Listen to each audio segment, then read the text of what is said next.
इस वीडियो में हम जानने वाले हैं कि हजार्ड और रिस्क क्या है, इन दोनों में क्या अंतर है। तो चलिए शुरू करते हैं। What is the difference between hazard and risk. तो सबसे पहले हम देखते हैं हजार्ड क्या है। A hazard is something that can cause harm. Example electricity, chemicals, working up a ladder, noise, stress etcetera.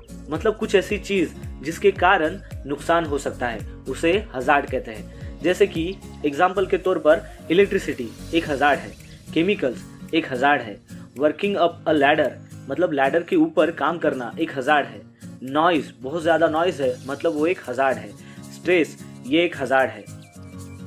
चलिए अब बात करते हैं रिस्क की। A risk is the chance high और low that any hazard will actually cause somebody harm. मतलब risk क्या है? रिस्क एक चांस है, संधि है।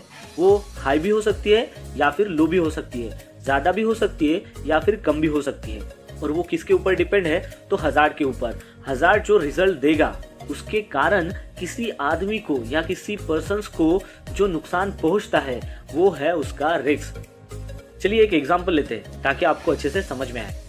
Working alone away from your office can be a hazard. जब आप अपने ऑफिस से दूर कहीं अकेले काम कर रहे होते हैं मतलब ये एक हजार्ड है। मतलब अकेले काम कर रहा है इसका मतलब वहां पर डेंजर है, खतरा है, तो उसकी प्रोबेबिलिटी कितनी है? हो गई हाई। तो रिस्क ऑफ पर्सनल डेंजर में बी high. Electrical cabling is a hazard. Electrical cabling जो है वो एक हजार्ड है। If it has snag on a sharp object the expose wiring places it in a high risk category. मतलब electrical cabling एक hazard है, उसमें अगर मान लो कोई अगर शार्प ऑब्जेक्ट से अगर मान लो थोड़ा सा अगर स्नैग हो गया या कट गया, ठीक है, तो क्या होगा कि पूरा जो इलेक्ट्रिकल वायरिंग है वो क्या होगी? एक्सपोज हो जाएगी। एक्सपोज हो गई तो मतलब वो हाई रिस्क है। मतलब वो अगर कोई भी अगर उसको टच करेगा तो इलेक्ट्रिकल शॉक लगने के ज्यादा चांस होते हैं। तो इसकी वजह से इसकी जो रिस्क है वो हाई है। तो दोस्तों इस वीडियो